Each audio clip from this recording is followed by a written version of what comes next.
माँ यशोदा जा करके हाथ पकड़ ली, करे गृहीत्वा।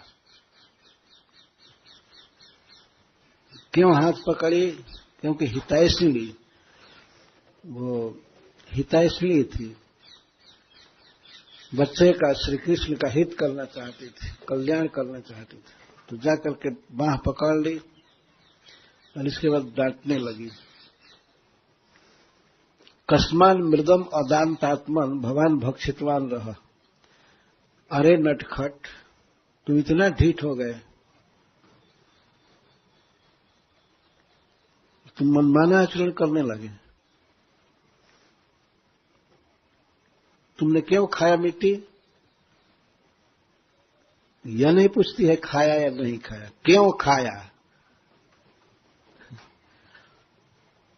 भगवान में दोष निकाल रही है।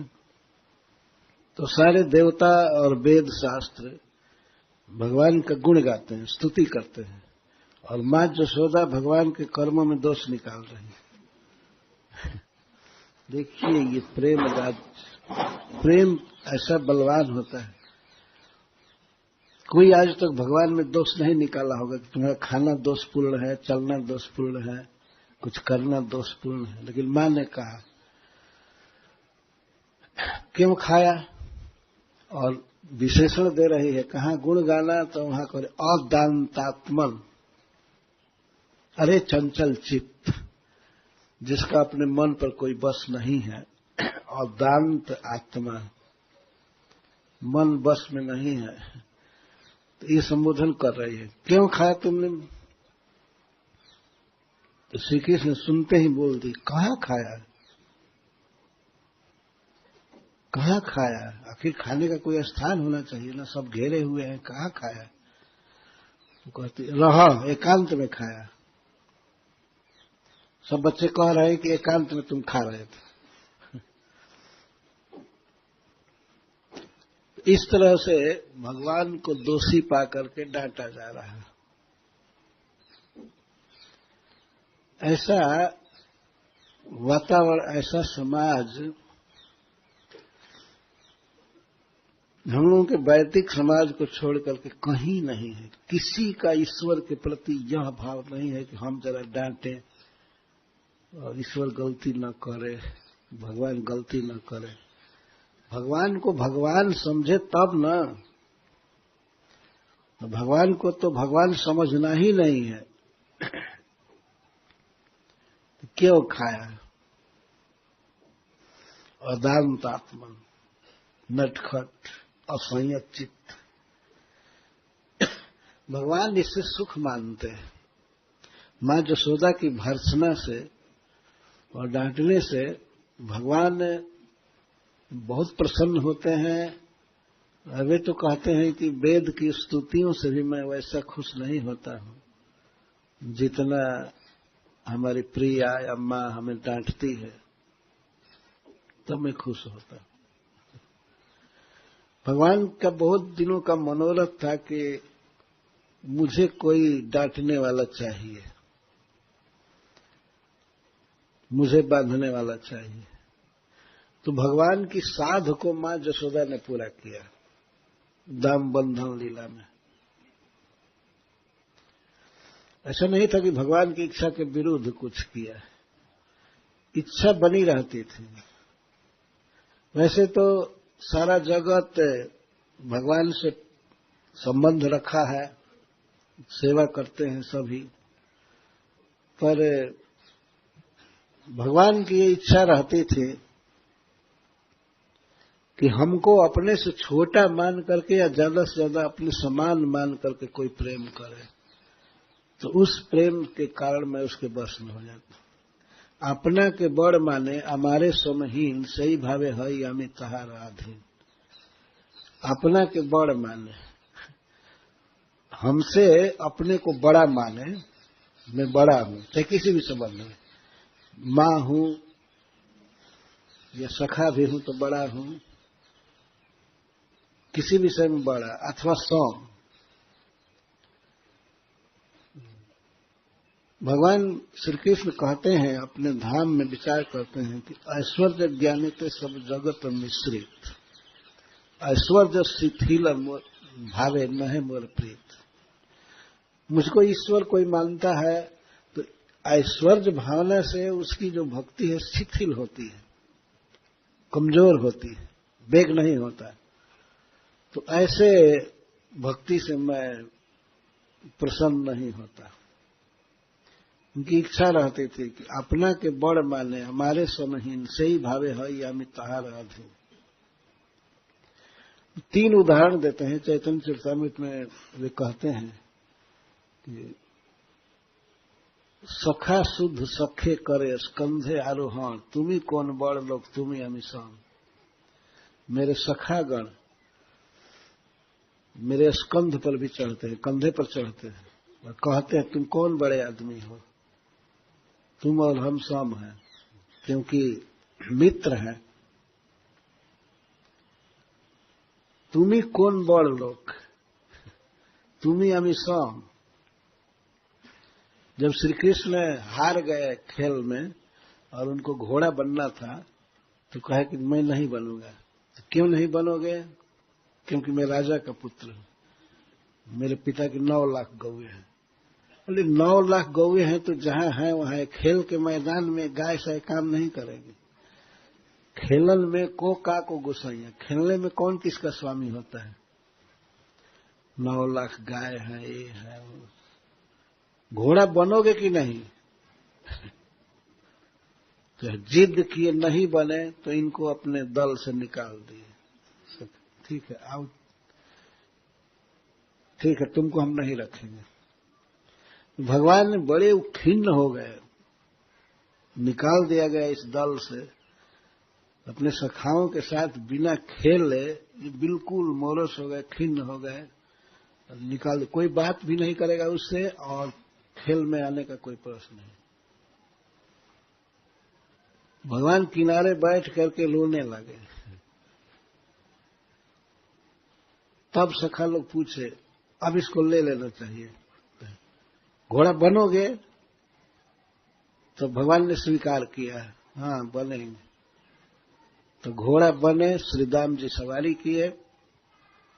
इसके बाद उनको खेल में रख लिए। तो सखा शुद्ध सखे करे स्कंधे आरोहण। शुद्ध सख्य में परम विश्वास के साथ कृष्ण हमारा है, हमारा मित्र है, ये है वो। तो शुद्ध सख्य में सखा हमारे कंधे पर चढ़ता है और कहता भी है कि तुम्ही कौन बड़ लोग तुम्ही अमी सम। तुम कौन बड़े आदमी हो, हम और तुम सम हैं। ज्ञान में, जाति में और सब चीज में समान है। तो भगवान की ये लालसा रहती थी कि कोई उनसे इस तरह से प्रेम करे। और माता मोरे पुत्र भावे करे न बंधन, अतिहीन ज्ञाने करे लालन पालन। मेरी मां स्नेह से मुझे बांधती है, मुझे अच्छा आदमी बनाने के लिए। मुझे समझती है कि बदमाश हो रहा है तो हमको ठीक करने के लिए हमें बांधती है। और अतिहीन ज्ञाने करे लालन पालन, अतिहीन ज्ञान समझ करके मेरा लालन करती है, पालन करती है। और मेरी प्रियाएं, श्री राधा आदि प्रियाएं, प्रिया यदि मान करी करे भरसन, वेदस्तुति हैते सही हरे मोर मान। मेरी प्रिया जब मुझसे रूठ जाती है, रूठ कर भी कहती है कि अब तुमसे जिंदगी भर नहीं बोलना है, कोई बात नहीं, ना कपटी, तुम हमसे मधुर मधुर बात करते हो और चंद्रावली के पास चले जाते हो। सिर्फ कई प्रकार की भर्त्सना करो, तुम्हारा कोई विश्वास नहीं। ऐसन को विश्वास कहारे, कपट बैन मृदु बोल है। सूरदास जी ने लिखा है, ऐसे आदमी पर क्या विश्वास। कपट की बात करते हैं, मैं नहीं बोलूंगी और नहीं बोलती है, और कुछ गाली देती है, अपशब्द बोलती है। तो भगवान कहते हैं कि वो है अपशब्द, भर्त्सना। वेद की धारावाहिक स्तुतियों से भी ज्यादा मुझे प्रिय है। वेद की स्तुति है ना, गोविंदम आदि पुरुषम तमहम भजामि, ये सब स्तुतियां हैं। लेकिन इससे ज्यादा राधा रानी की भर्त्सना की बातें भगवान को तृप्त करती हैं। इसमें शुद्ध प्रेम है। तो मां यशोदा का भी ऐसा ही प्रेम है। तो मां यशोदा श्री कृष्ण को डांटती है, क्यों खाया क्यों खाया? तो श्री भगवान बोले, नाहम भक्षितवान अम्ब सर्वे मिथ्याभिशंसिन। हे अम्ब, मां, अहम न भक्षितवान अपितु सर्वे सर्वे भक्षितवंत इति अर्थ। अहम न भक्षितवान, उसके बाद कह रहे हैं सर्वे, परंतु सर्वे भक्षितवंत, एक ये भी भाव है। और सर्वे मिथ्याभिशंसिन, जो भी कह रहे हैं कि मैंने खाया है माटी, तो ये सभी असत्य बोल रहे हैं, मिथ्या बोल रहे हैं। चाहे जिस दृष्टि से भी देखिए, भगवान का वचन सत्य है। भगवान वास्तव में कुछ नहीं खाते हैं। खाई जाती है वो वस्तु जो अपने शरीर से बाहर हो, है कि नहीं? कोई बाहर चीज खाएंगे ना, लेकिन भगवान जो खाए हैं वो तो सब कुछ पहले से ही उनके भीतर है। कोई ऐसी वस्तु नहीं है जो उनसे बाहर हो। तो जो लोग ये कहे, चाहे भले बलराम जी हो या सखा जन, तो सब झूठ बोलते हैं। और श्रील चक्रवर्ती पाद जी कहते हैं कि यदि यह स्वीकार कर लिया जाए कि भगवान झूठ बोल रहे हैं, तो ये भगवान के लिए भूषण है, दूषण नहीं है, दोष नहीं है। क्योंकि उनकी भावना है कि मैं नंद बाबा का पुत्र हूं, और झूठ बोल करके यदि मैं बच जाऊं, मेरी पिटाई न हो, तो ठीक, भगवान के लिए यही ठीक है। आखिर वो अपने को क्या सोचते हैं? सब समय भगवान इस विचार में नहीं रहते हैं कि मैं ईश्वर हूं, आदि पुरुष हूं, सबका शासक हूं। सब समय उनकी भावना क्या ब्रज में रहती है कि मैं नंद बाबा का पुत्र हूं, मां यशोदा का लाड़ला पुत्र हूं, यही भावना रहती है। और ये भावना केवल भावना नहीं है, ये सत्य स्थिति है। ये भावना अलग होती है, लेकिन भाव का अर्थ होता है सत्ता। भगवान का यही स्वरूप है। तो वे मिट्टी खा लिए हैं, और मिट्टी खा करके चाहते हैं कि हम बच जाए, हमको तड़ना न मिले, इसके लिए कुछ बोल रहे हैं। झूठ देखने में लग रहा है, लेकिन ये झूठ नहीं है, क्योंकि सत्य स्वरूप है। भाषा चाहे जो भी हो, उनसे सत्य ही निकलेगा। सत्य से सत्य, कभी असत्य नहीं निकल सकता है।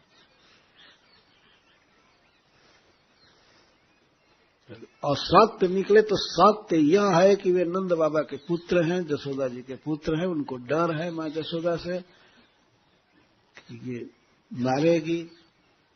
ये डरना अपने प्रेमी भक्तों से, यही भगवान का स्वरूप है। ये असत्य कैसे है? एक तो कोई वस्तु उनसे बाहर है नहीं,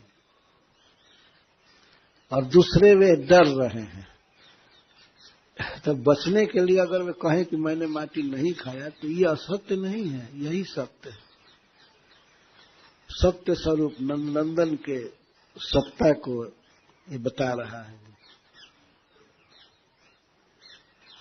अन्यथा उनमें अगर ये भाव आ जाए कि मैं ईश्वर हूं, तो वे डरेंगे क्यों? कहेंगे हाँ माटी क्या, सब कुछ खा सकता हूं, कौन क्या करेगा? तो ईश्वर तो ये है नहीं, बच्चा है ब्रज में, तो अपने स्वरूप के अनुसार ही वे सोचते हैं। चक्रवर्ती पाजी कहते हैं कि अगर इस नियत से कि मैं झूठ बोल दूं और मां नहीं मारेगी, तो यही है सत्य श्री कृष्ण के लिए। तो इसके लिए सबको झूठा बनाए, अपने को सत्यवादी कह रहे हैं। सर्वे मिथ्या विशंसिन, सभी झूठ बोलते हैं, और मैं सत्य बोल रहा। उद्देश्य यही है कि मां मुझे न पीते, छड़ी हाथ में लेकर के आई है। अगर पता लग जाए कि माटी खाया है तो हो सकता है एक छड़ी जमा दे। मिट्टी का है, भगवान को दंडित किया जा रहा है।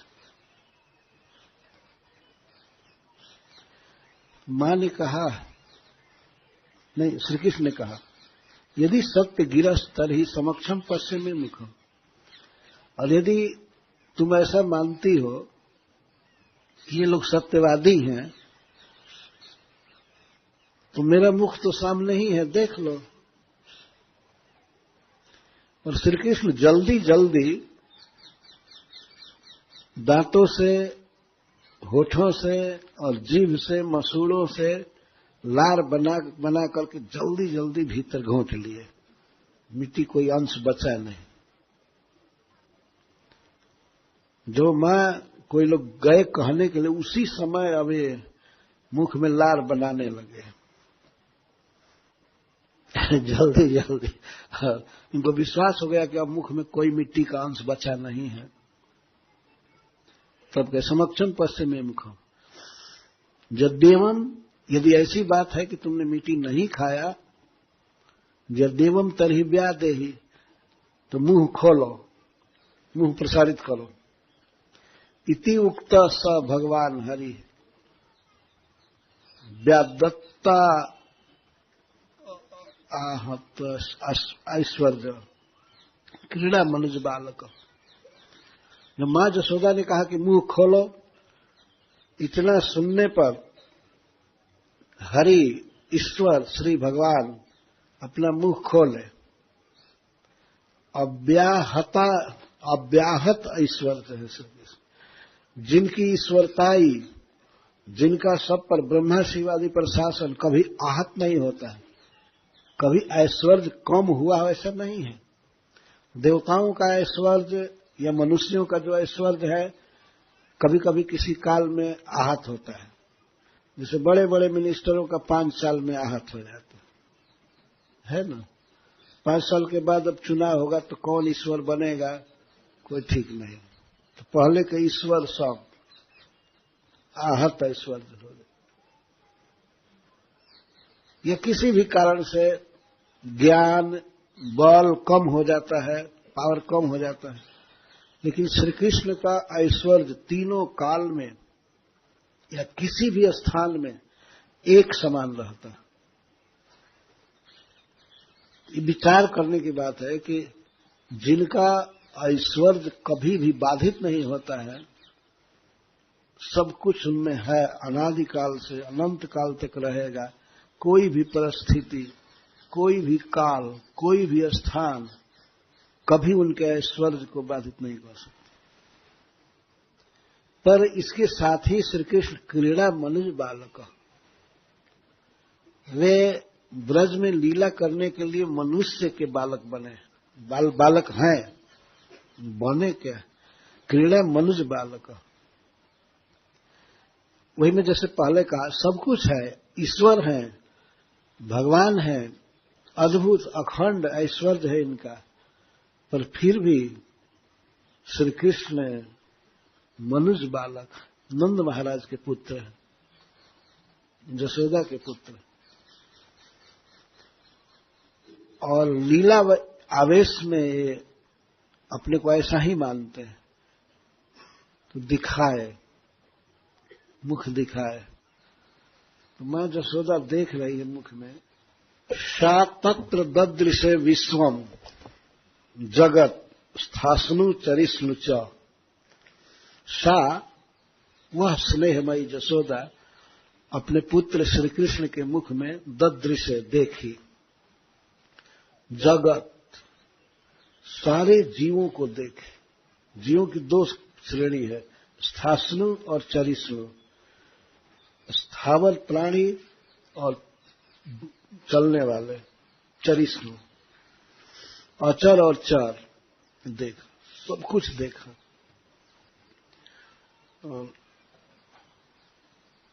साद्री द्वीपाब्धि भूगोलम, पर्वतों के साथ द्वीप देखे, सब कुछ क्लियर दिखाई दे रहा है। एक एक चीज ऐसे आ रहा था जैसे सिनेमा के फिल्म पर या फिल्म पर कोई देखता है तो केवल ये रूप मात्र प्रकाश मात्र नहीं दिखाई दे रहा है, तो बड़े बड़े द्वीप और नदियां समुद्र सब आ रहे हैं एक एक करके मुख में। छोटा सा मुख है लेकिन उस समय लगता था कि बहुत बड़ा हो गया है और उसमें ये सब दिखाई पड़ रहे हैं। अर्जुन को जो दिखाई दिया, गीता में वर्णन है 11वें अध्याय में, तो अर्जुन को केवल एक ब्रह्मांड के देवताओं का दृश्य, दैत्यों का दृश्य, ब्रह्मा जी का, शिव जी का दिखाई दे रहा था। उसमें भगवान दिखा रहे थे ज्यादा संहारक बातें। अमी हित्वाम सुरसंघा विशंति केचित भीता प्रांजलयो गृणंति।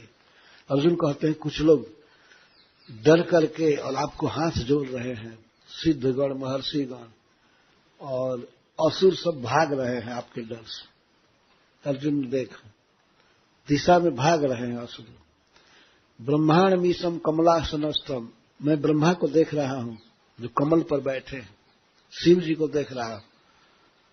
ऐसे अर्जुन बोलते हैं। और बहुत से वीरों को, भीष्म पितामह को, कर्ण को, दुर्योधन को और अपने पक्ष के वीरों को भी भगवान के दांतों के अंदर पिसते हुए देख रहे हैं। परंतु अर्जुन को जो कुछ भगवान ने दिखाया वो इतना विस्तार से नहीं दिखाया। एक ही ब्रह्मांड के कुछ देवताओं को दिखाया, मनुष्यों को मरते हुए दिखाया और सब, लेकिन मां यशोदा को सब कुछ दिखाया और अनंत कोटि ब्रह्मांड भी दिखाया। और एक एक ब्रह्मांड में साद्र द्वीपाब्धि भूगोलम,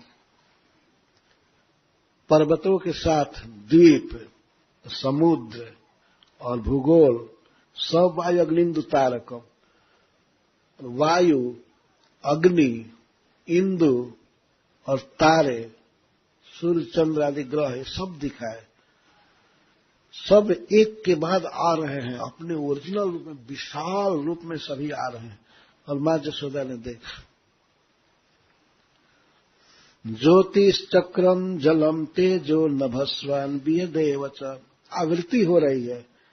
इसीलिए सुखदेव गोस्वामी वर्णन करते हैं, जिसका नाम पहले ले चुके उसी को फिर कहते हैं कि ज्योतिष चक्रम, ज्योतिष चक्र, तारों का समुदाय, जलम, जल, जल से है तात्पर्य है समुद्र का जल, समुद्र में भरा हुआ अपार जल, और भी वरुण आदि के अधिकार में जो जल है, वर्षा किस तरह से होती है, ये सब भी देखे। और तेजः अग्नि, नभस्वान वायु, वियत आकाश एवच, वैकारिका इंद्रियाणि, वैकारिक इंद्रियाणि, जो इंद्रियों पर देवता रहते हैं उन सारे देवताओं को मां यशोदा ने देखा और इंद्रियों को देखा। मनो मात्रा गुणास्त्रय, और मन, मात्रा, रूप, रस, शब्द, गंध, स्पर्श सब होता है, और गुणा त्रय, गुण का अर्थ है गुणों का कार्य देखा। प्रकृति के 3 गुण है, सत्वगुण, रजोगुण और तमोगुण। तो इन गुणों के द्वारा किस तरह से विश्व की रचना होती है सब कुछ दिखाई दिया। एतद् विचित्रम सहजीव काल स्वभाव कर्म शयलिंग भेदम सूनोस्तनो वीक्ष विदारितास्ये ब्रजम सहात्मानमवाप शंकाम। सारा विश्व दिखाई दे रहा था, एक के बाद दूसरा आ रहा था, हमेशा लगा हुआ था। एतद् विचित्रम विश्वम, यह विचित्र विश्व दिखाई दिया। सहजीव काल, सारे जीव दिखाई पड़े, अनेक प्रकार के जीव। और काल, काल किस तरह जगत का संहार करता है, निर्माण करता है, ये सब देखा। सहजीव काल, स्वभाव, सबका अलग अलग स्वभाव, और कर्म, स्वभाव देखा, कर्म देखा, और आश्रय, सबका भिन्न भिन्न प्रकार का हृदय, इच्छाएं, इस तरह से लिंग भेद इन सब कारणों से शरीर भेद देखा। विविध प्रकार के जीव दिखाई दे रहे थे, कोई बड़ा, कोई छोटा, कोई कुछ। अब जैसे बरगद है, इसका बीज सरसों के बराबर होता है, पर सरसों है, बरगद है। सरसों को रोपिए तो कितना बढ़ेगा, 3-4 फीट बढ़ सकते हैं। ये मान ज्यादा बढ़े तो 10 फीट बढ़े, लेकिन मूस मुटैया लोढ़ा हुई है। ये एक कहावत है कि मूस कितना भी मोटा होगा तो ज्यादा से ज्यादा लोढ़ा होगा, और क्या होगा, हाथी थोड़े हो जाएगा। तो अपना अपना स्वभाव, अपना अपना आशय, इसके कारण लिंग भेद था। लिंग भेद मतलब शरीर भेद। विविध प्रकार के जीव को मां जसोदा ने देखा।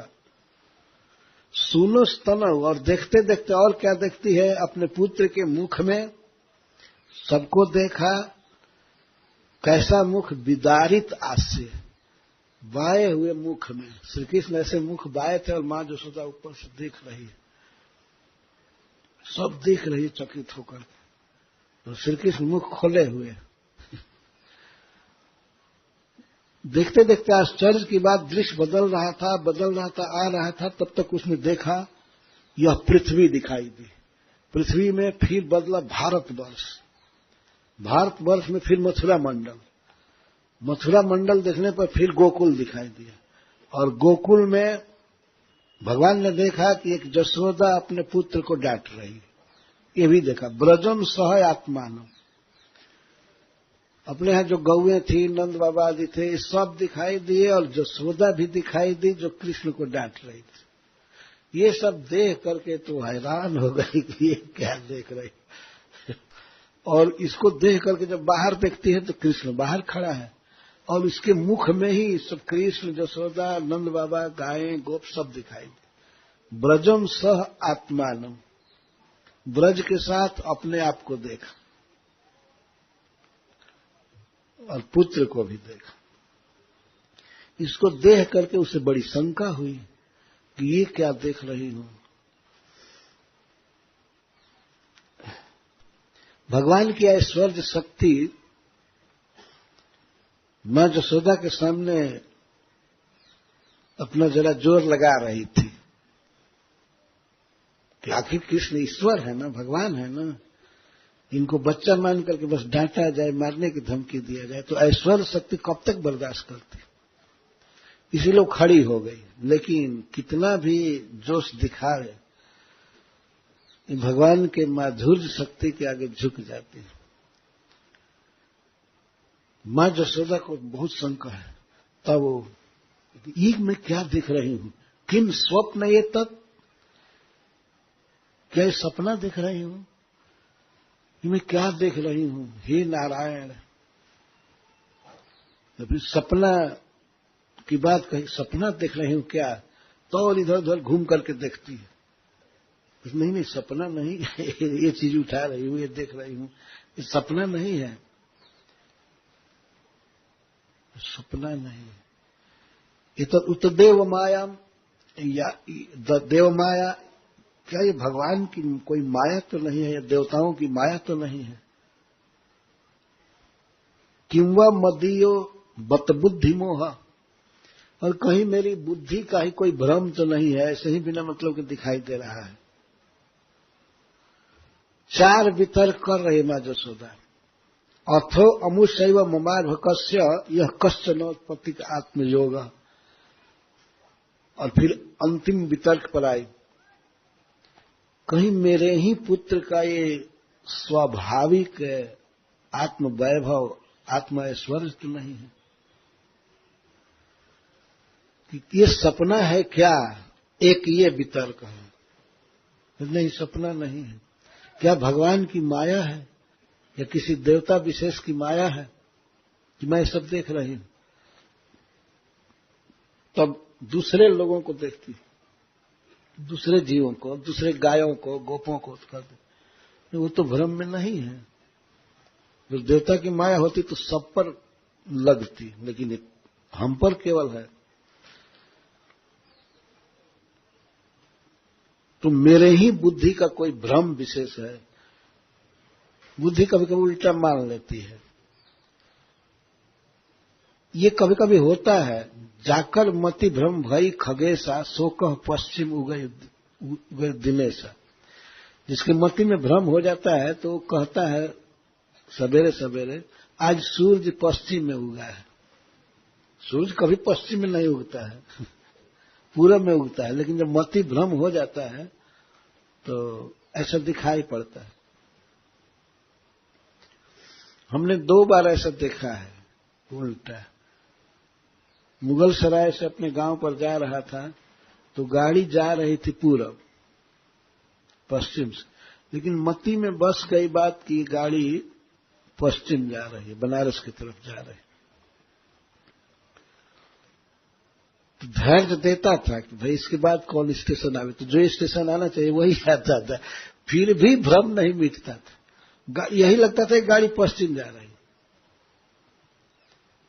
तो किसी को भ्रम जब हो जाता है तो दिखाई पड़ता है कि सूर्य पश्चिम में उगा है, पश्चिम में नहीं उगा। तो उसी को मां यशोदा कह रहे शायद हमारे बुद्धि में कोई भ्रम है, ये मैं क्या देख रही हूं, अपने बच्चे के मुख में ये सब क्या दिख रही है। इसका कहीं ऐसा तो नहीं है कि मेरे इस अर्भक, इस पुत्र छोटे से बेटा का ही कोई अद्भुत प्रभाव है, इसका तो ऐश्वर्य नहीं है दिखाई दे रहा है।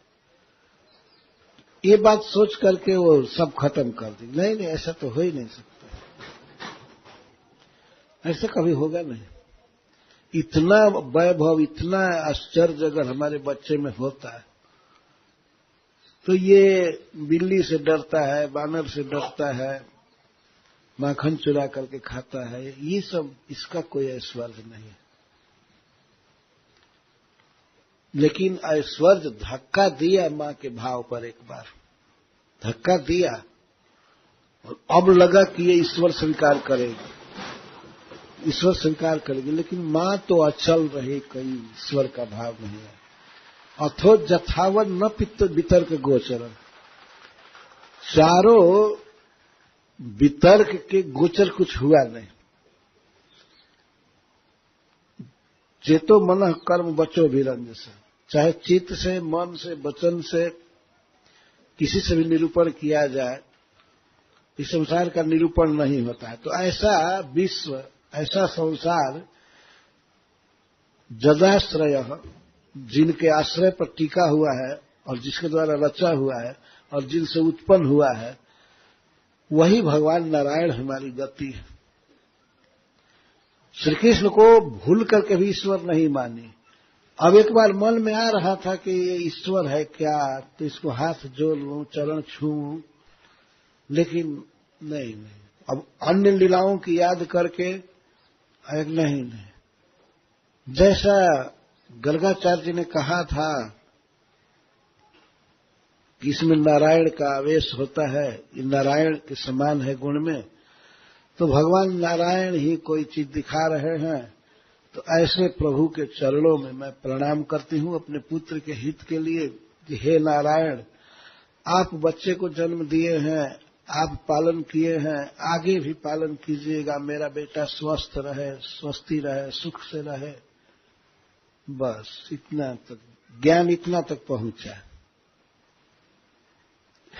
अरे श्री कृष्ण भगवान है, यहां तक नहीं पहुंच रहा है। नारायण की दया इस पर हो, नारायण इसका पालन करे, पोषण करे, रक्षा करे। लगता है कि कोई भूत ऐसा बखेड़ा दिखा रहा है हमारे बच्चे के मुख में। तो ये सब कचरा दुनिया का कैसे संभव है, नदी पहाड़ आदि छोटे से बच्चे के मुख में। जो कुछ भी ये तो दिखाई दे रहा है वास्तव में, लेकिन यह भगवान नारायण से उत्पन्न हुआ है, उन्हीं के द्वारा रचा गया है, उन्हीं में है। अतः अपने बच्चे के हित के लिए मां यशोदा उन्हीं को प्रणाम कर रही है, भगवान को प्रणाम कर रही है। प्रणता अस्मि तत्पदम, उनके चरणारविंद में मैं प्रणाम करती हूं। भगवान नारायण ये हमारे बच्चे को सुखी रखे, उन्हीं की शरण ले रही। ज्ञान धक्का दिया, ऐश्वर्य धक्का दिया थोड़े काल के लिए। तो ऐश्वर्य का तो प्रभाव नहीं हुआ, लेकिन ऐश्वर्य अपना इतना थोड़ा प्रभाव डाला कि माता यशोदा में 2-4 सेकंड के लिए वैराग्य भर दिया। तो वो क्या सोचती हैं, अहम ममासौ पतिरेश में सुत ब्रजेश्वरस्याखिल वित्त पासति गोप्यश्च गोपा सह गोधनाश्च में जन्मायथम कुमति समय गति। जो ब्रज में श्री कृष्ण के साथ संबंध है, नंद बाबा के साथ संबंध है, गोपियों के साथ, गायों के साथ, समस्त ब्रजवासियों के साथ, इसको मां यशोदा कुमति कहने लगी। थोड़े देर के लिए जन्माया, जिन प्रभु की माया से, भगवान नारायण की माया शक्ति से मुझमें ऐसी कुमति बसी हुई है, क्या अहम मम असौ पति, मैं यशोदा हूं, एक गोपी हूं,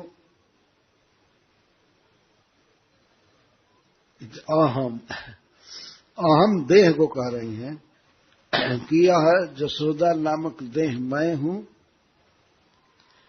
और नंद महाराज ये जो है असौ में पति, और कृष्ण मेरा पुत्र है, और ब्रजेश्वर की, नंद महाराज के अखिल धन को मैं रक्षा करने वाली हूं, स्वामिनी हूं। ब्रजेश्वर से अखिल वित्तपा, समस्त धन की अधिकारिणी हूं मैं, और बहुत योग्य हूं, धन को संभाल कर रखती हूं। गोप्यश्च, और गोपियां सब मेरी सेविका हैं, और गोपा, तो गोपियां गोप अपने अपने गोधन के साथ सब मेरे हैं। गोप्यश्च गोपा सहगोधनाश्च में, ये सब मेरे हैं। तो जन माया इत्थम कुमति समय गति, जिनकी माया से ऐसा दुर्विचार मेरे मन में है, वही प्रभु हमारी गति है। वो तो भक्ति उत्पन्न हो गई ना, भगवान के प्रति भक्ति उत्पन्न हुई थोड़े काल के लिए।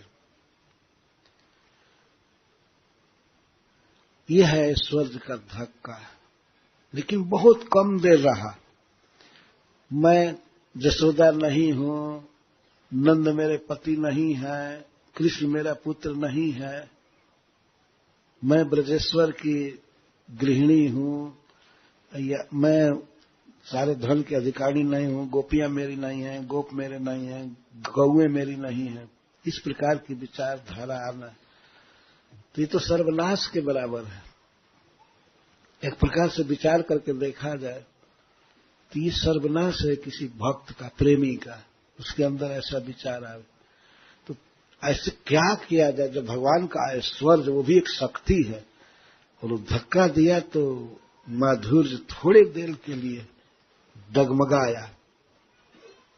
तब मां यशोदा सोच रही है कि मैं यशोदा हूं, नंद महाराज मेरे पति हैं, कृष्ण मेरा पुत्र है, और मैं नंद महाराज के धन की अधिकारिणी हूं, बहुत दक्ष हूं, सती दक्ष हूं व्यवस्था करने में, और गोपियां गोप सब मेरे सेवक हैं, सेविकाएं हैं, और गौएं मेरा धन है, जो भी है मेरा है। जन माया इत्थम समय कुमत से सगति, जिनकी माया से ऐसी कुमति मुझमें हुई है, वे प्रभु मेरी गति हो। मतलब मुझमें ऐसी कुमति न हो, मेरा ज्ञान बना रहे कि मैं यशोदा नहीं हूं, और नंद महाराज मेरे पति हैं नहीं है, ज्ञान बना रहे, और कृष्ण मेरा पुत्र नहीं है, ये सुमति मानी जाएगी। और अगर मैं मान रही हूं तो ये कुमति है।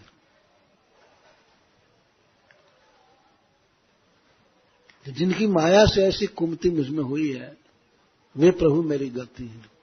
देखिए, इस संसार में भगवान की माया से कुमति सब में है। मानता है यह मैं हूं, देह को आदमी मैं मानता है, और ये मेरे पति हैं, ये मेरा पुत्र है, ये मेरा इतना धन है, मेरा कारखाना है, मेरी कार है, मेरी दुकान है, मेरा खेत है, मेरा ये कुछ जो कुछ भी है। तो जन माये थम कुमति समय गति, जिनकी माया से ऐसी कुमति बसी हुई है वे प्रभु मेरी गति हैं, मैं उनकी शरण में हूं। मां जसोदा के लिए इस प्रकार का विचार आना मां जसोदा के स्वभाव के बिल्कुल विरुद्ध है। उनके स्नेह को, छलकते हुए स्नेह को, अनुराग को ये कुंठित करने वाला था। सोचते सोचते ये सोचना कि कृष्ण मेरा पुत्र है, यह कुमति भगवान की माया से हुई। हम भक्तों को इन सब बातों पर बहुत गहराई से विचार करना चाहिए। मां जसोदा या ब्रजवासियों के साथ जो भगवान का संबंध है यह नित्य है। ऐसा नहीं है कि 2-4 साल के लिए है, पर इस संसार में जो संबंध होता है माता, पुत्र, पिता, भाई आदि का, यह कुछ काल के लिए है और अपने आप ही नष्ट हो जाता है, अपने आप। लेकिन ब्रजवासियों के साथ या भगवान के अन्य जो लीला परिकर हैं उनके साथ जो भगवान का संबंध है वो कालातीत है। ऐसा नहीं है कि वो चालू हुआ है, बहुत काल से है। नित्य सिद्ध कृष्ण प्रेम साध्य कभू न, साध्य नहीं है, सिद्ध है। कोई भी संसार की स्थिति हमारे उस संबंध को बाधित नहीं कर सकती। पर भगवान की ऐश्वर्य शक्ति कभी कभी हिला देती है भक्तों को। ऐश्वर्य का ज्ञान होना वो भी ऐसा नहीं कि भगवान से विमुख हो गए, लेकिन माधुर्य में ऐश्वर्य का इस तरह से दखल देना,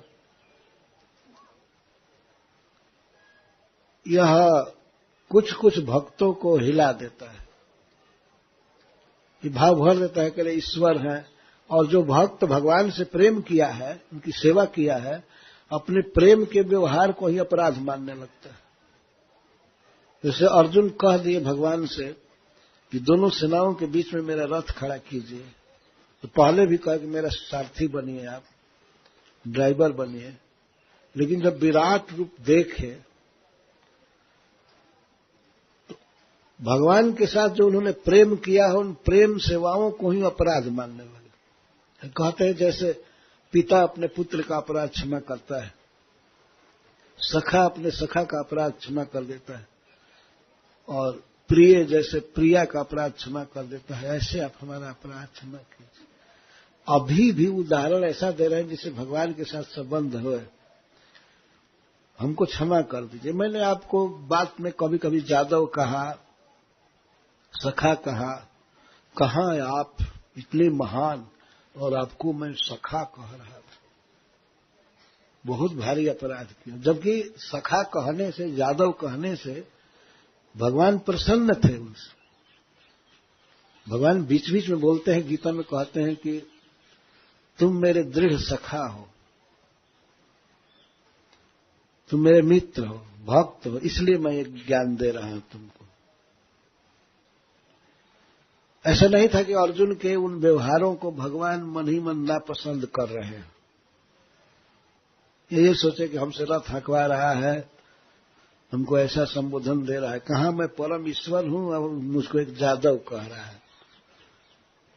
भगवान इस तरह से कभी सोच नहीं सकते। वो जादव कहने से परम प्रसन्न हो रहे हैं, सखा कहने से। सखेति मत्वा प्रसभम जदुक्तम, हे कृष्ण, हे जादव, हे सखेति। कभी कभी कृष्ण व्यंग में कह देते थे, कृष्ण माने काला, हे कृष्ण। कृष्ण का एक अर्थ काला भी होता है, ऐसे कृष्ण तो परब्रह्म और परम आकर्षक ये अर्थ है ही, लेकिन कभी कभी ऐसे व्यंग होता था। बलराम जी भी कभी कभी व्यंग करते थे।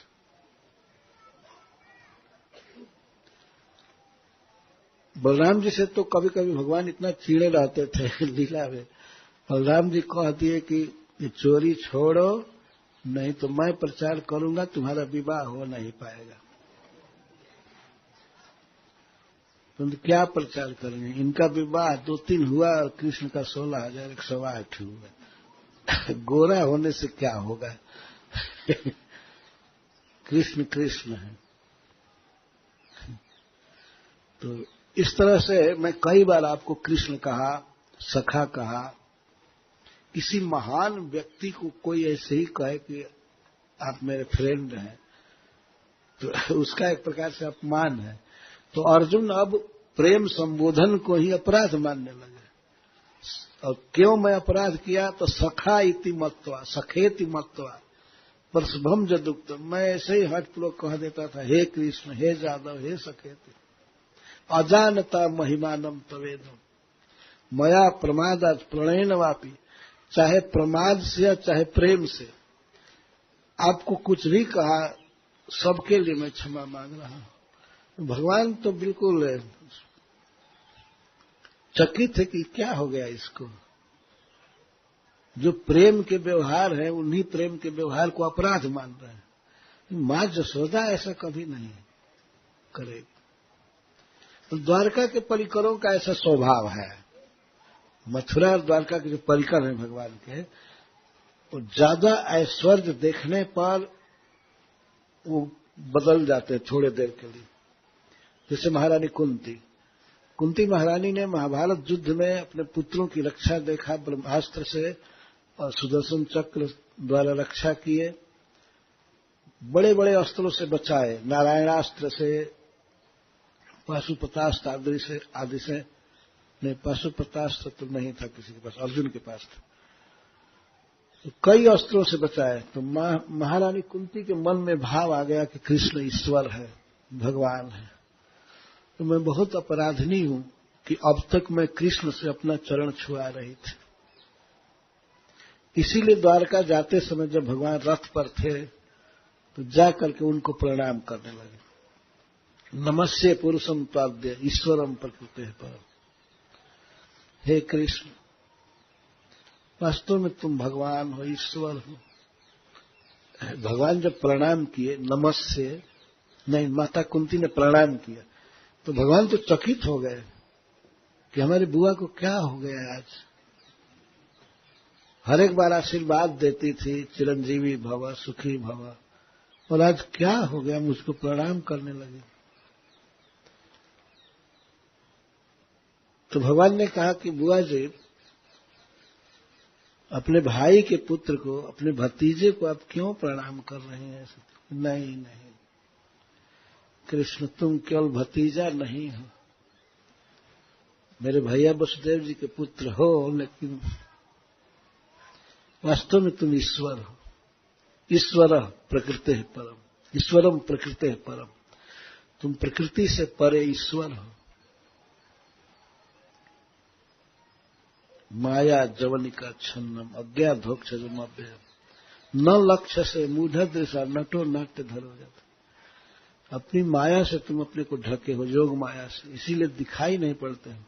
संसार के अज्ञ जीव तुमको नहीं समझ पाते हैं, लेकिन तुम हो साक्षात ईश्वर। द्वारका के परिकर के अंतर्गत है महारानी कुंती। तो भगवान का ऐश्वर्य देख करके थोड़े देर के लिए भाव शिथिल होता है, सब समय शिथिल नहीं रह सकता। अर्जुन का भाव हुआ कि ईश्वर है, ये है, पर फिर भी कुछ भी हो, घोड़ा चला हो, उसके बाद भी रथ हाँकते थे भगवान। और अर्जुन कैसे चढ़ते थे रथ पर, ये भी वर्णन है। भगवान रथ को सजा करके, घोड़ों को खिला करके, धो करके, ला करके जोतते थे रथ में, और रथ पर चढ़े रहते थे। तो अर्जुन का हाथ पकड़ करके चढ़ाते थे, और जब उतरना होता था तो पहले श्री कृष्ण उतर जाते थे और उसके बाद अर्जुन को ऐसे उतारते थे। तो सेवा तो हमेशा भगवान कर रहे हैं, ईश्वर हैं। बीच में क्या क्या स्तुति हुई, क्या क्या दंडवत, प्रणाम, गुणगान, ये है वो है, लेकिन कुछ भी है, पार्थसारथी ही रहेंगे। अर्जुन के सारथी ही रहे भगवान, और भगवान को इसमें सुख मिलता है, यही आनंद है। मां यशोदा यदि श्री कृष्ण को डांटती है, फटकारती है, तो श्री कृष्ण को इसमें बहुत सुख मिलता है। तो बताइए, श्री कृष्ण के सुख में बाधा हुई ना, यदि जिस दिन माँ यशोदा ये मानने लगे कि कृष्ण मेरा पुत्र नहीं है, नंद महाराज मेरे पति नहीं है, मैं ब्रज की स्वामिनी नहीं हूं, ये गोपी सब मेरे नहीं है, इसमें सबसे ज्यादा घाटा किसको लगेगा? कृष्ण को ना। सबसे बड़ा घाटा कृष्ण को लगेगा। जिस दिन मां न डांटे, माखन न खिलावे, स्तन न पिलावे, कहे कि नहीं कृष्ण तुम ईश्वर हो, तुम भगवान हो, ये तो बहुत भारी दंड हो गया ईश्वर को, भगवान को बहुत बड़ा दंड हो जाएगा। थोड़े देर के लिए मां के मन में विचार आया, अहम ममासौ पतिरेव मे सुतो ब्रजेश्वरस्या खिलवित्त पासती गोपेस्त गोपा सहगोधनाश्च में जन्मा ये थम कुमति समय गति। जिनकी माया से ऐसी कुमति हमको हो गई है, वे प्रभु हमारी शरण है। जब भगवान ने देखा कि मेरे मां के मन में ऐसा विचार आ गया, ऐश्वर्य का इतना बड़ा धक्का लगा कि कृष्ण मेरा पुत्र है, यह विचार भी डगमगा गया। नंद महाराज मेरे पति हैं, ये विचार चला गया। मैं ब्रजेश्वरी हूं, ब्रजेश्वर के धन की अधिकारिणी हूं। जब ऐसा विचार आया, मां की दशा को भगवान देख रहे थे। मां नारायण भगवान को बार बार विनय कर रही थी और कह रही थी, मुंह से कह भी रही थी कि अब ज्ञान हो गया कि कृष्ण मेरा पुत्र नहीं है। तो भगवान तो बिल्कुल अपने को फीका मानने लगे और उन्हें ऐसा मन में, अब मां मुझे प्यार नहीं करेगी, ऐसे हृदय भरा स्नेह नहीं देगी, ये नहीं करेगी, वो नहीं करेगी। तो तुरंत ही उन्होंने अपने ऐश्वर्यमयी माया को हटा करके, ऐसे जो दिखा रहे थे उसको हटा करके, और अपने पुत्र स्नेहमयी माया का संचार कर दिया तुरंत। सद्यो नष्ट स्मृतिर गोपी, आगे का श्लोक में भगवान ने पुत्र स्नेहमयी अपनी माया, वैष्णवी माया, वैष्णवी माया मतलब विष्णु की माया, विष्णु की माया का अर्थ अपनी माया, अपनी माया को उन्होंने विस्तारित किया। क्योंकि भगवान चाहते हैं कि उनसे स्नेह करने वाले लोग रहे हमेशा। भगवान की दो प्रकार की माया है। एक गुणमयी माया है, उसके 3 फेज हैं, सत्व, रज और तम। इसी को वैष्णव लोग महामाया कहते हैं और गीता में भगवान इसको गुणमयी माया कहते हैं। दैवी हेसा गुणमयी मम माया दुरत्यया मामेव ये प्रपद्यन्ते माया में तम तरन्ति। गुणमयी माया है। और दूसरे तरफ भगवान की योग माया है। इस योग माया को और भी कई विभाजन किया जाता है। वो भगवान की स्वरूप शक्ति, चित शक्ति जिसको कहते हैं, स्वरूप शक्ति, तो वह है, वह भी मोहित करती है, मोहित करती है। मोहने के कारण उसको माया कहते हैं। उस शक्ति का प्रभाव केवल भगवान के भक्तों पर होता है।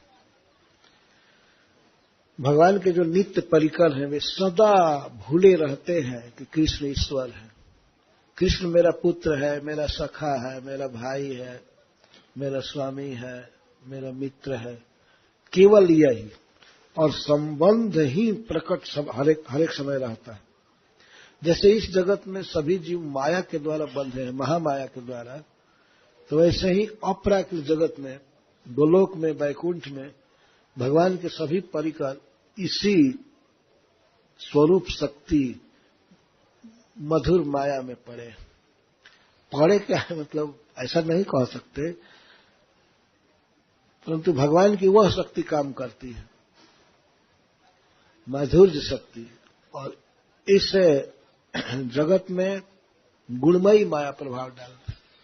गुणमयी माया ऐसी है जो सबके मति को खत्म की है। प्रत्येक व्यक्ति मानता है कि हाँ मेरा ये है, मेरा ये है, मेरा ये है, मेरा ये है, मेरा ये।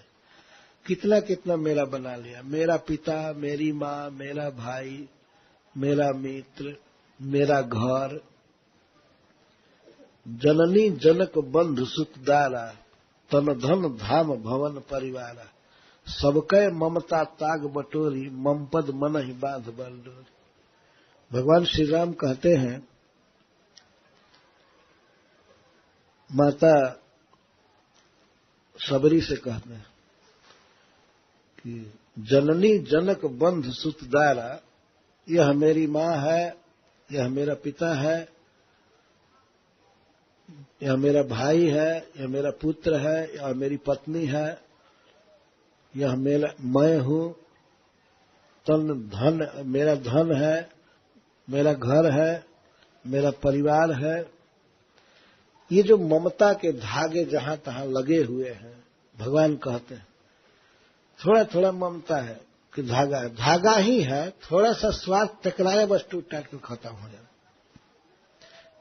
इसलिए भगवान कहते सबका ममता ताग बटोरी, जितनी ममता सब जगह है सभी को बटोर करके एक रस्सी मोटी बनानी चाहिए। अब ममपद मन ही बांध बर डोरी, और अपने मन को मेरे चरण कमल से बांध देना चाहिए। भगवान के चरणारविंद से अपने मन को बांध देना चाहिए। सब जगह के धागा इकट्ठा करेंगे तो बहुत मोटा हो जाएगा ना। बहुत जगह ममता के धागे, सबका ममता ताग बटोरी, ममपद मन ही बांध बर डोरी। बर डोरी श्रेष्ठ मोटी और तगड़ी डोरी हो जाएगी, उससे अपने मन को मेरे चरण कमल से बांध देना चाहिए। तो अससत जन्मम उर्वश कैसे, लोभी हृदय बसत धन जैसे। भगवान कहते हैं कि ऐसा सज्जन मेरे मन में वैसे बसा रहता है जैसे लोभी के मन में धन बसा रहता है। वो कहीं जाए, वो कार से चल रहा हो, बैलगाड़ी से चल रहा हो, पैदल चल रहा हो, चाहे वो दिल्ली में हो, बॉम्बे में हो, अमेरिका में हो, कहीं घूमे, धन में चित्त बसा रहता है। लोभी हृदय बसत धन जैसे, धन में उसका चित्त रहेगा जहां भी जाए, है ना। ये लोभी कह रहे, लोभी के हृदय में जैसे धन बसा रहता है, सोचता रहता है यहां इतना खर्च न हो जाए, बना रहे, बल्कि और वृद्धि हो, उसकी वृद्धि हो, ऐसे आदमी को दूं कि उसको दुगना तिगना करके दे, चिंता रहती है। तो लोभी हृदय बसत धन जैसे, लोभी के हृदय में जैसे धन बसा रहता है उसी का चिंतन करता है, कभी भूलता नहीं। तो ऐसा सज्जन जो सब और की ममता हटा करके मेरे चरण कमल से ममता करता है, मुझसे प्रेम करता है, तो वह भक्त मेरे हृदय में वैसे ही बसा रहता है जैसे लोभी के हृदय में धन बसा रहता है। कितना सुंदर उद्गार भगवान का। अससत जन्म मम उर्वश कैसे, लोभी हृदय बसत धन जैसे। इस सब ओर से ममता के धागे हटाने,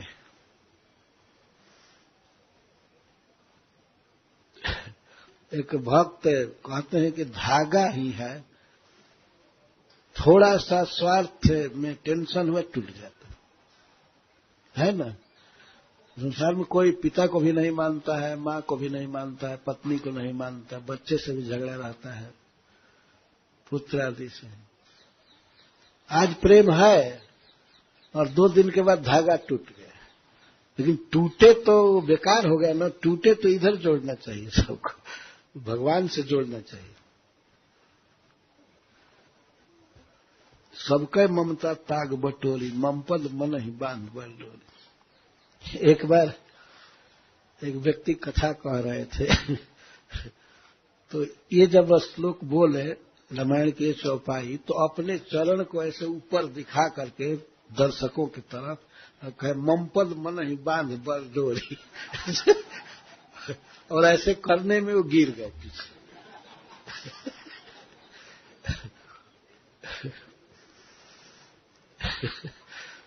वो मुझे याद आ रहा है किस तरह से दिखा रहे थे प्रैक्टिकल, अपने चरण को ऊपर करके टेबल पर और उसे कह बांधिए डोरी, सब जगह कर ले करके मोटी डोरी और बांधिए। तो वो भक्त भगवान को बहुत प्रिय है।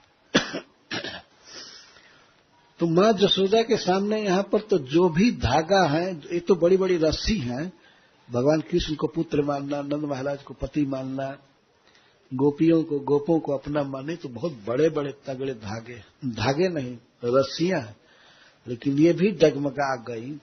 बंधन ज्यों कहते हैं रहा, केवल शिथिल ढीला हुआ, तुरंत भगवान ने संभाल लिया।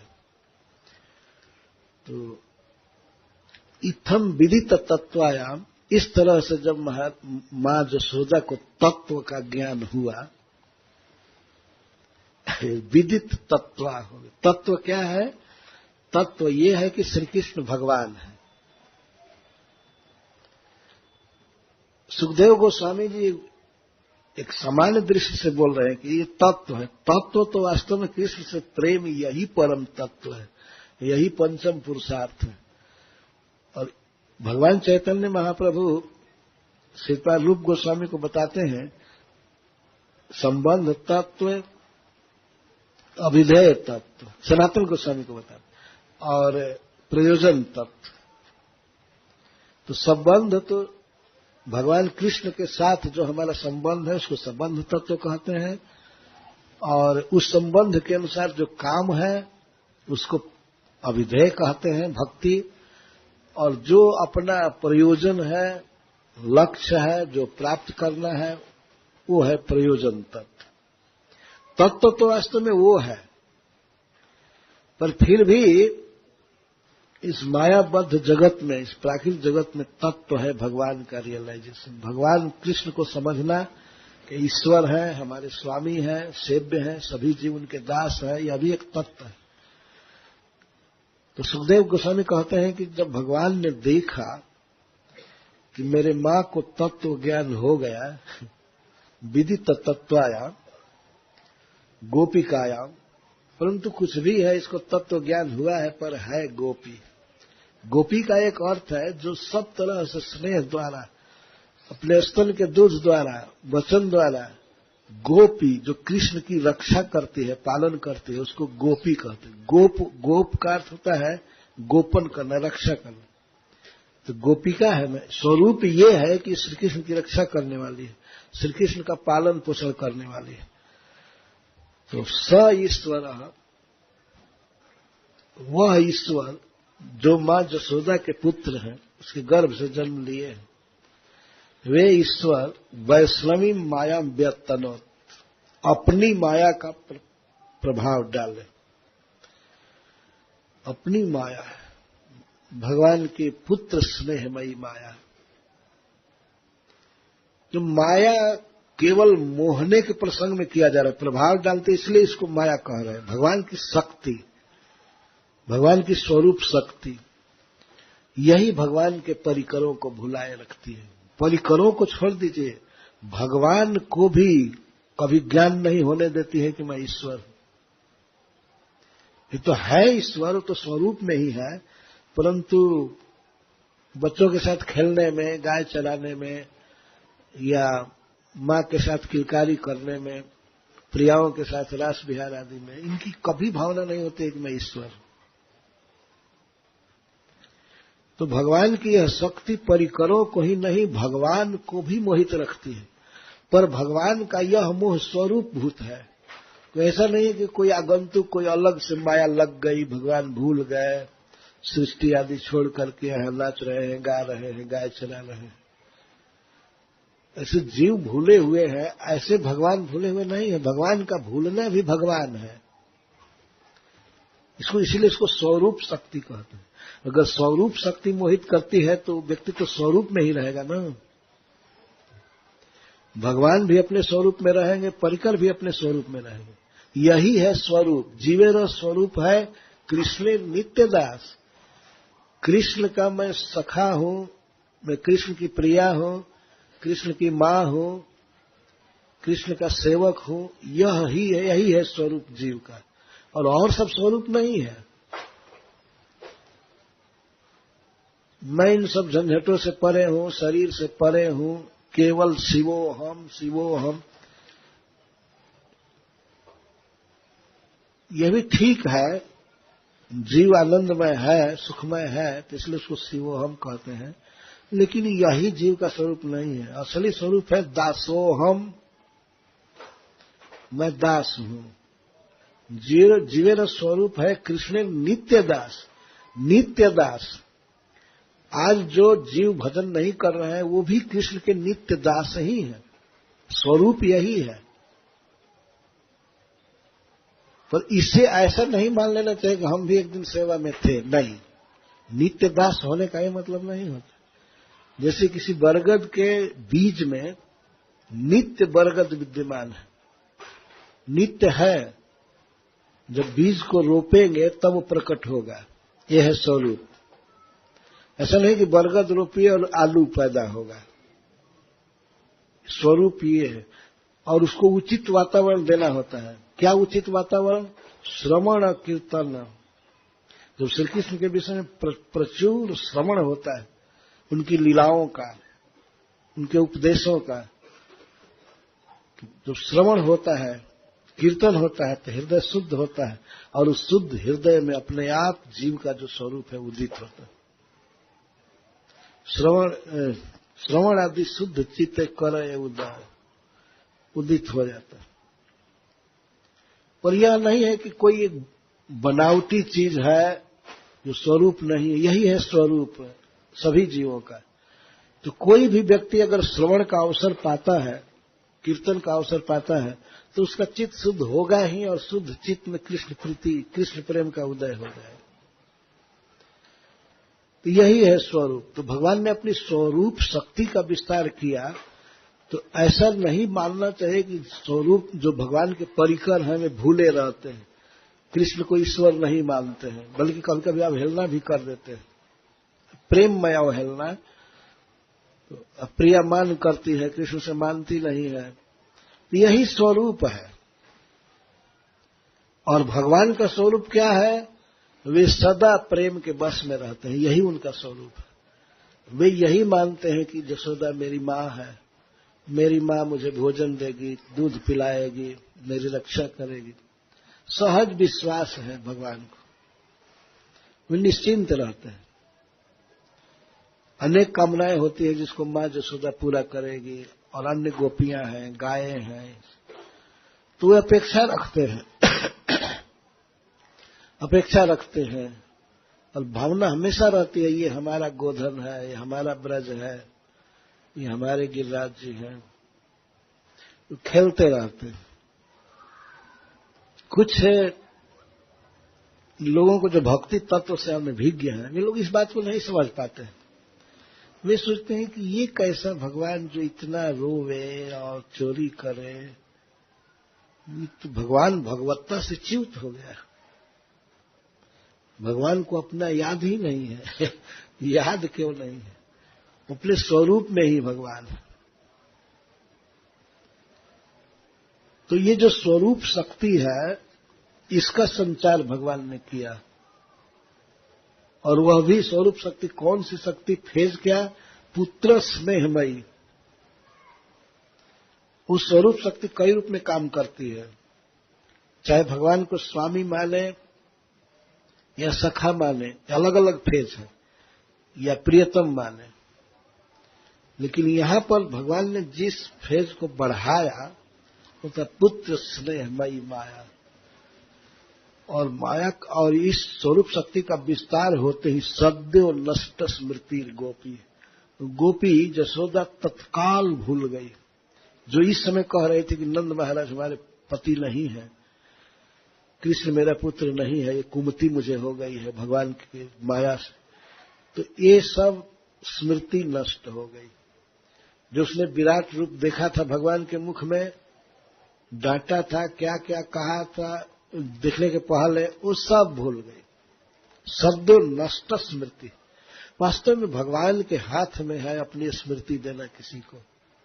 किस तरह से प्रेम देते हैं या विस्मृत हो जाता है व्यक्ति, सब भगवान के हाथ में है। क्षण भर में मां यशोदा में वही प्रेम लबालब भर गया जो पहले था। सद्यो नष्ट स्मृति गोपी सारोप्यारोह आत्मजन। और तुरंत जब पुत्र स्नेह उमड़ा तो सोचने लगी मैंने बहुत देर कर दिया, बच्चे को कुछ पिलाया नहीं। और तुरंत उठाई गोद में और दूध पिलाने लगी, तुरंत दूध पिलाने लगी। प्रवृद्ध स्नेह कलिला हृदय सिद्ध था पूरा। जैसे पहले स्नेह से भरपूर चित्त वाली रहती थी, वैसे स्नेह से भर गई और गोद में उठा ली और गोद में उठा करके दूध पिलाने लगे और सारी स्मृति चली गई। कृष्ण ने इतना ऐश्वर्य दिखाया, क्या क्या दिखाया, लेकिन थोड़ा सा प्रभाव पड़ा, थोड़ा सा ज्ञान आया, बैराग आया, लेकिन एक तुरंत कृष्ण मेरा पुत्र है, जो पहले कह रही थी कि कृष्ण मेरा पुत्र है, ये जिनकी माया से कुमति आई है, तो फिर वही कुमति आ गई है ना। देखिए फिर वही कुमति सवार हुई। कृष्ण मेरा पुत्र है, इसीलिए तो आरोह में अंक में आरोप्य ले लिया, उठा लिया। बल्कि इतना ध्यान आता होगा कि मैं इसको धमकी दे रही थी, वो मुंह कुम्हला जाएगा, अभी खिलाना चाहिए, पिलाना चाहिए। फिर स्नेह भर गया, जैसे पहले जथा पूरा। भगवान की स्वरूप शक्ति के अंदर आना चाहिए। सारा साधन, सारा प्रयास इसी के लिए है कि हम महामाया के चंगुल से छूट करके भगवान के स्वरूप शक्ति के भीतर चले जाए। और वो शक्ति सब जगह है। किसको वर्ण करती है? जो व्यक्ति कृष्ण से प्रेम करता है, इस तरह सरेंडर करता है, तो स्वरूप शक्ति का अधिकार हो जाता है। उस समय महामाया को ये स्वरूप शक्ति कहते, ठीक है तुम्हारा काम हो गया, आप तुम जाओ। मामेव ये प्रपद्यन्ते माया में तम तरंत, इसको पार कर जाते हैं। तो पार कर जाने का मतलब ये नहीं कि फ्री हो जाते हैं, निर्विशेष आदि। वो स्वरूप शक्ति के अधिकार में हो जाते हैं, कृष्ण से प्रेम करते। तो ये बताया गया है कि जो ऐश्वर्य शक्ति है वो कभी कभी भगवान की सेवा करती है, सेवा के लिए आती है। मधुर जो शक्ति है, स्वरूप शक्ति, वो तो करती ही है, वो भी स्वरूप शक्ति है। ऐश्वर्य शक्ति भी भगवान की स्वरूप शक्ति है। तो स्वरूप शक्ति के दो प्रभेद हुए, एक तो ऐश्वर्य शक्ति और दूसरे माधुर्य शक्ति। और माधुर्य में फिर सख्य भाव आदि ये सब अलग अलग है। तो कभी कभी ऐश्वर्य शक्ति उदित होती है, जैसे भगवान श्री कृष्ण की लीलाओं में देखा जाता है कि बीच बीच में ऐश्वर्य आया है ना। कई लीलाओं में देखिए, जैसे उखल बंधन लीला में, दामोदर लीला में रस्सी को घटा रही थी स्वरूप शक्ति, बंधने नहीं दे रही थी। वो जिद में आ गई थी, जो अखंड है, असीमित है, अप्रमेय है, उस पर बंधन नहीं लगने दूंगी। और माँ जसोदा को इसका पता नहीं था। माँ जसोदा पता नहीं था, न होना चाहिए। माँ जसोदा बार बार रस्सी मांग रही है, गोपियों से मांग रही है, तुम लाओ अपने घर की रस्सी, तुम लाओ, थोड़ा लंबा लाना। तो वो सब ला रही है लोग, रस्सिया दौड़ दौड़ के लाई, रस्सिया घटी घटी जाई, दौड़ दौड़ करके रस्सी ला रही है। वो डांटती थी ना, स्वामिनी है, ब्रज की स्वामिनी है, तुम क्या तमाशा देख रही हो, लाओ अपने घर की रस्सी। तो ये भी दौड़ करके लाते। जब भगवान मथुरा चले गए तो गोपियों को याद आ रहा है कि हमने रस्सी लाया था, हमने सहायता किया था जसोदा जी की बांधने में कृष्ण को, शायद यही सोच करके नहीं आ रहे हैं मथुरा से, हमको तुम लोगों ने बंधवाया था। ये याद आ रही। तो वे कहते हैं कि अब हम नहीं कभी बंधवाएंगे, अब कभी रस्सी नहीं लाएंगे। हे प्रियतम आप ब्रज में बसिए। तो इस तरह से स्वरूप शक्ति बाधित कर रही थी माधुर्य शक्ति को। नहीं, हम बंधने नहीं देंगे। जिसका कोई और छोर नहीं है, जो बृहद वस्तु है, ब्रह्म है, वो कैसे रस्सी में बंधेगा? नहीं बंधने देंगे। फिर भी 2 अंगुल कम पड़ रही थी रस्सी। 2 अंगुल क्यों कम पड़ रही थी? क्योंकि मां के परिश्रम में थोड़ी सी कमी थी अभी, और इसीलिए भगवान की कृपा में कमी हो रही थी। 2 कमी थी, और परिश्रम पूरा हुआ, कृपा पूरी हो गई, बन गया। ये कमी हो रही थी। तो ऐश्वर्य शक्ति कभी कभी बाधित करती है। ब्रज में तो प्रायः ऐश्वर्य संबलित लीला है, पर ब्रजवासियों के भाव को कुंठित नहीं कर पाती थी ऐश्वर्य शक्ति। कभी कभी उदित होती है सेवा करने के लिए, सेवा करने का उसको भी भगवान कभी कभी स्वीकार कर लेते हैं अपनी लीला में। सेवा जब करती है तो करे, जैसे भगवान को जब बछड़ा बनना हुआ, गोप सखा बनना हुआ, कई ब्रह्मा जी चुरा लिए थे, उतना संख्या में बनना था, तो उस समय ऐश्वर्य शक्ति भगवान की सेवा में आ गई। ऐसे वो अधीन रही, माधुर्य शक्ति के अधीन, लेकिन आखिर सेवा में लग गई, उतना रूप भगवान बना लिए। तो ये है सेवा, ऐश्वर्य शक्ति की सेवा, कई बंधन। तो इसी तरह से जो ज्ञान शक्ति है भगवान की भक्तों में उदित होती है, ज्ञान शक्ति उदित होती है, वो सेवा करती है। लेकिन ज्ञान का फल क्या है? श्री कृष्ण के बारे में ज्ञान, उसका फल है श्री कृष्ण से प्रेम, श्री कृष्ण से प्रेम का यही फल है ज्ञान का। तो भक्तों के लिए ज्ञान अपना फल दे देता है और छिप करके सेवा करता रहता है। जब फल दे ही चुका तो फल ही असली चीज है। जैसे मान लीजिए कोई व्यक्ति यदि नदी में है और नौका पर चल रहा है, परंतु मान लीजिए नौका नदी पार कर गया, नदी पार कर गया, तट पर आ गया, तो ये है नौका का फल, तट पर आ गया। लेकिन उसके बाद फिर वही नौका लेकर के सिर पर ढोया करे तो बड़ा गधा मूर्ख होगा। अब नौका की कोई जरूरत नहीं है, पार कर गया। तो भगवान के जो परिकर हैं वे मुक्त होते हैं, बंधन में नहीं होते, अतः उन्हें ज्ञान की कोई आवश्यकता नहीं होती है, ज्ञान की कोई जरूरत ही नहीं होती है, ज्ञान का फल उनको मिल चुका है। जब नदी पार कर गए तो नौका की क्या जरूरत है? क्या कोई सिर पर टांग करके घूमेगा जहां भी स्थल पर जाएगा? नहीं, जो जरूरत नहीं है। नौका ने अपनी जरूरत पूरी कर दी है उस भक्त के लिए। जो भी ज्ञान वैराग्य है वो इसके लिए है कि श्री कृष्ण में प्रेम होना चाहिए। तो इसके अपना फल दे करके ये छिप करके सेवा करते रहते हैं, सामने नहीं आते। आज मां के सामने आ गया ऐश्वर्य ज्ञान, तो ये मां की दुर्दशा कर दिया। इसलिए भगवान ने अपनी स्वरूप शक्ति, माधुर्य शक्ति को फैलाया, प्रसारित किया।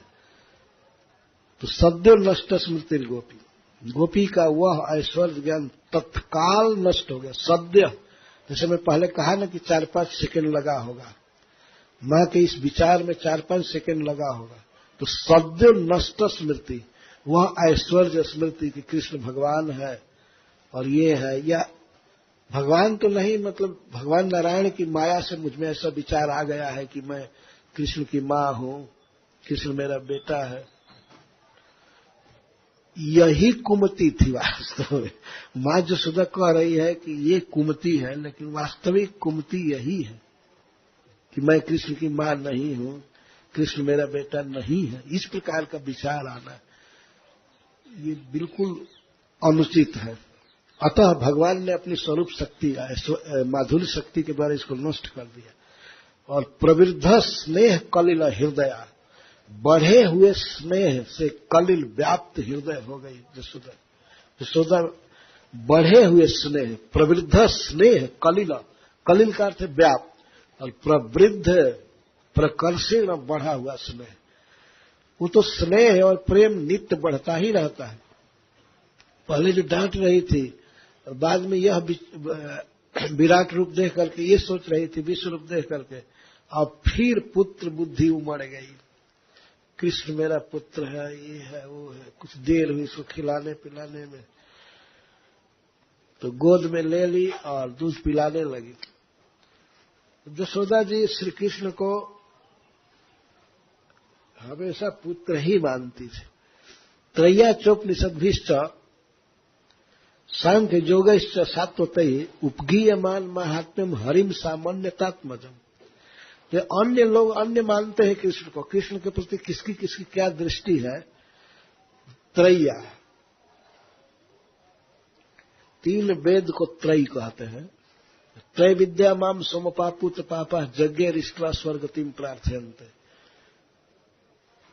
त्रय विद्या कर्मकांड का अनुष्ठान करने वाले लोग ये सोचते हैं कि श्री कृष्ण यज्ञ पुरुष हैं, यही स्वर्ग देते हैं, सारा संसार का भोग यही देते हैं, तो ऐसे प्रभु की आराधना बड़े बड़े यज्ञों से करते हैं। तो इनका दृष्टिकोण है कि श्री कृष्ण इस संसार के अधिकारी हैं, स्वर्ग आदि इनके हाथ में है, ये सब कुछ दे सकते हैं। तो ये बड़ापन की दृष्टि रहती है, श्री कृष्ण को ऐसा समझते हैं। और उपनिषद भी, और उपनिषद पढ़ने वाले लोग भगवान को ब्रह्म समझते हैं, प्रकृति से पार, प्रकृति से पार पर ब्रह्म समझते हैं। और इस तरह से बड़े अदब से श्री कृष्ण को मानते हैं, श्रद्धा रखते हैं। और सांख्य में, शेश्वर सांख्य में श्री कृष्ण को कंट्रोलर मानते हैं, ईश्वर मानते हैं, सबके नियंता। और योग में उनको पुरुष मानते हैं, महान पुरुष, महापुरुष मानते हैं। इस तरह से उनकी मान्यता है। और सात्वत भक्तजन उनको अपना इष्ट देव मानते हैं, सब तरह से महान, सब तरह से पूज्य, अपने को दास मानते हैं। ये अलग अलग मान्यता है श्री कृष्ण के विषय में। परंतु यशोदा तो उपगीयमान महात्म्यम, इन सब के द्वारा जिनकी महिमा गाई जाती है, ऐसे हरि को सा आत्मजम अमन्यता, वो तो केवल अपना पुत्र ही मानती है और कुछ नहीं। तो कोई यज्ञ भोक्ता, यज्ञ पुरुष भगवान मानता है, कोई ईश्वर मानता है, कोई ब्रह्म मानता है, और कोई महापुरुष मानता है, कोई इष्ट देव मान करके पूजा करता है। लेकिन यशोदा आत्मजम अमन्यता, ऐसे हरि को अपना पुत्र ही मानती थी और कुछ नहीं। ये है मां यशोदा का शुद्ध वात्सल्यमय प्रेम। इसीलिए हमारे आचार्यों ने भगवान चैतन्य महाप्रभु की शरण में रह करके इन सब भक्ति के सिद्धांतों का खूब विश्लेषण किया। वात्सल्य भाव एक बहुत ऊंचा भाव है। तो हरिम सामान्य तात्मज, वह यशोदा हरि